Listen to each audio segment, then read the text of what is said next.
Shabbat Shemot, Exode 1.1.22. Voici les noms des fils d'Israël venus en Égypte. Ils y accompagnèrent Jacob, chacun avec sa famille. Ruben, Siméon, Lévi et Juda. Issachar, Zabulon et Benjamin.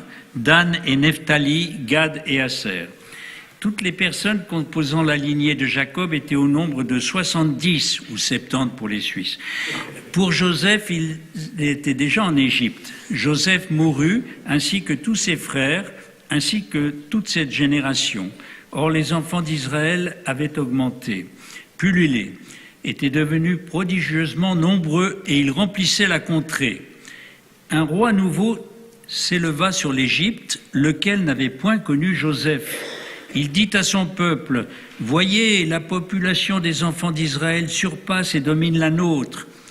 Eh bien, usons d'expédients contre elle, autrement elle s'accroîtra encore et alors survienne une guerre, ils pourraient se joindre à nos ennemis, nous combattre et sortir de la province. » Et l'on imposa à ce peuple des officiers de corvée pour l'accabler de labeur, et il bâtit pour Pharaon des villes d'approvisionnement, Pithom et Ramsès. Mais plus on opprimait, plus sa population grossissait et débordait, et ils conçurent de l'aversion pour les enfants d'Israël. Les Égyptiens accablèrent les enfants d'Israël de rude besogne. Ils leur rendirent la vie amère par des travaux pénibles sur l'argile et la brique, par des corvées rurales, outre les autres labeurs qu'ils leur imposèrent tyranniquement. Le roi d'Égypte s'adressa aux sages-femmes hébreux qui se nommaient l'une Shifra, l'autre Poua. Et il dit, « Lorsque vous accoucherez les femmes hébreux, vous examinerez les attributs du sexe. Si c'est un garçon, faites-le périr.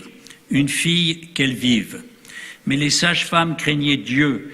Elles ne firent point ce que leur avait dit le roi d'Égypte. Elles laissèrent vivre les garçons. Le roi d'Égypte manda les sages-femmes et leur dit, « Pourquoi avez-vous agi ainsi? Avez-vous laissé vivre les garçons ?» Les sages-femmes répondirent à Pharaon, « C'est que les femmes des Hébreux ne sont pas comme celles des Égyptiens. Elles sont vigoureuses, et avant que la sage-femme soit arrivée près d'elles, elles sont délivrées. » Le Seigneur bénit les sages-femmes, et le peuple multiplia et s'accrut considérablement.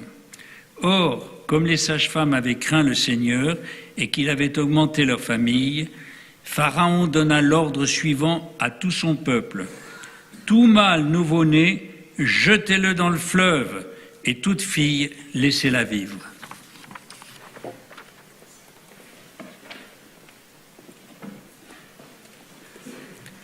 Shabbat Shalom. Donc, nous venons de lire la portion qui sera lue demain matin à l'office à la synagogue, mais aujourd'hui je vais vous parler de la suite. Donc une fois que Moïse est né, qu'il lui est déjà arrivé quelques péripéties et qu'il se retrouve en Madian, où l'Éternel se révèle à lui et lui donne la tâche donc d'aller libérer le peuple hébreu. Et à ce moment-là déjà, l'Éternel dit à Moïse que le peuple hébreu ne sera pas libéré facilement, que Pharaon va faire des difficultés, et donc l'Éternel va multiplier les signes et les prodiges pour libérer le peuple, et qu'au final, les Hébreux pourront repartir avec toutes ces richesses que les Égyptiens leur auront données. Finalement, cela donne un peu l'impression que les dés sont déjà lancés, que tout est joué d'avance. En effet, si l'Éternel prévoit déjà ce qui va se passer, qu'il y aura toutes les plaies en Égypte avant de libérer les Hébreux, cela nous pose la question finalement du libre arbitre ou de la prédétermination.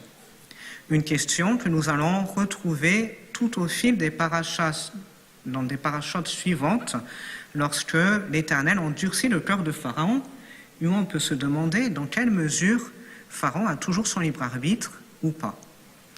Et en vérité, ceci reste un grand mystère de l'existence humaine, de se demander dans quelle mesure nos choix sont-ils vraiment nos choix, ou sont-ils peut-être déterminés par des facteurs sur lesquels nous n'avons pas forcément de prise. En tout cas, quelle que soit la réponse à cette question, s'il y en a bien un dans notre paracha à qui on n'a pas demandé son avis avant de lui donner quelque chose à faire, c'est Moïse. Moïse qui, un jour, était en train de faire paître son troupeau, tranquillement, comme tous les jours probablement, et tout d'un coup qui voit qu'il y a la vision du buisson ardent, dans ce buisson qui ne se consume pas alors qu'il est en flammes. Moïse s'approche, curieux, et c'est là que l'Éternel se révèle à lui. Déjà, on peut se poser la question du choix du buisson ardent. Pourquoi cette vision plutôt qu'une autre pour attirer l'attention de Moïse? Alors bien sûr, on a des commentaires qui donnent des interprétations. Certains disent que le buisson plein d'épines peut représenter l'Égypte et le feu ardent au milieu qui ne le consume pas, ça pourrait être le symbole de l'Éternel qui reste avec les Hébreux en Égypte dans l'oppression. Il me semble que c'est Rachi qui nous dit ça. On a plein d'interprétations possibles. Mais finalement, pourquoi un buisson ardent? Nous n'en saurons jamais rien. Toujours est-il qu'une autre possibilité soit que Moïse ait simplement eu une expérience prophétique à ce moment-là, en étant face à l'Éternel. Que cette expérience soit quelque chose qu'on ne puisse pas vraiment traduire par des mots ou par les sens, et donc qui aurait été traduite dans le texte par une métaphore. Ce qu'a vécu Moïse, ça aurait pu être similaire à la vision d'un buisson ardent qui ne se consume pas. Et bien sûr, depuis cette vision, l'Éternel s'est adressé à Moïse. On peut imaginer que en ayant eu cette mission confiée tout d'un coup, Moïse a pu émettre quelques doutes et a pu se poser quelques questions sur la possibilité de mener à bien cette mission. Et donc, Moïse demande à l'Éternel, mais pour que les Hébreux aient confiance en moi et sachent que tu t'es vraiment révélé à moi, et par quel nom devrais-je te désigner? Quel est ton nom? Alors, cette question peut surprendre, parce que si Moïse devait donner le nom de l'Éternel pour se faire reconnaître des Hébreux comme étant un authentique envoyé de l'Éternel, cela suppose que les Hébreux connaissaient ce nom, et donc on pouvait s'attendre à ce que Moïse le connaisse aussi. Et donc finalement, qu'y aurait-il de si particulier à ce que Moïse puisse donner le nom de l'Éternel? Peut-être là aussi, Moïse demandait-il à l'Éternel de lui dire comment nommer cette expérience particulière qu'il venait d'avoir.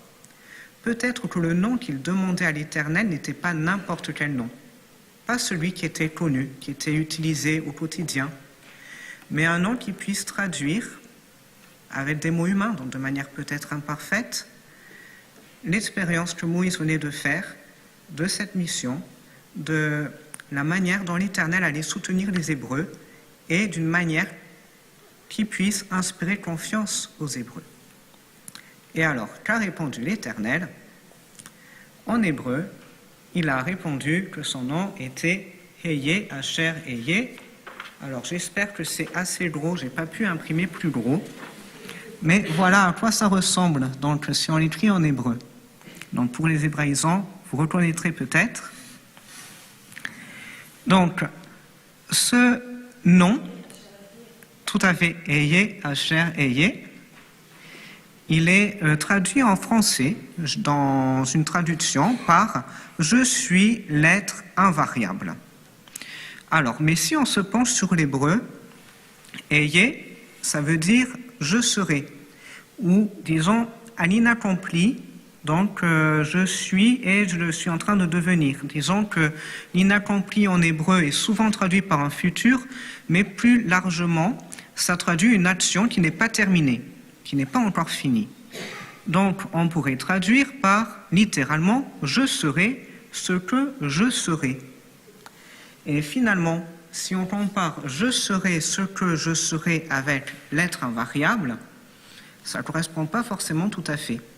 Parce que pour moi, en tout cas, « je serai ce que je serai » donne plutôt l'impression d'un devenir en qui se transforme en permanence et avec plein de potentialités différentes. Donc, au contraire, il ne s'agirait pas d'un être invariable qui reste figé, mais plutôt d'un être qui est en perpétuel mouvement, en perpétuel changement, pour permettre à la création de développer finalement tout son potentiel. Et dans ce sens, eh bien, ça donnerait l'impression, si on revient à la question du départ, que les créatures de la création auraient quand même un libre arbitre pour qu'elles puissent déployer toutes ces potentialités.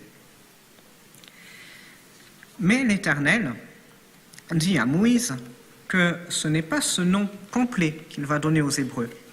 Il va simplement dire, dis-leur que c'est Eyé, donc je serai qui t'envoie. Donc je serai tout court. Alors pourquoi raccourcir ce nom? Est-ce que l'idée de donner un nom qui exprime trop de potentialité pourrait donner le vertige aux Hébreux? Ou y a-t-il d'autres raisons? Là, on peut se poser la question. Après avoir donné ce nom qui ancre l'Éternel dans les potentialités futures, il lui dit aussi à Moïse de dire aux Hébreux, c'est l'Éternel, le Dieu de vos ancêtres, Abraham, Isaac et Jacob, qui m'envoie.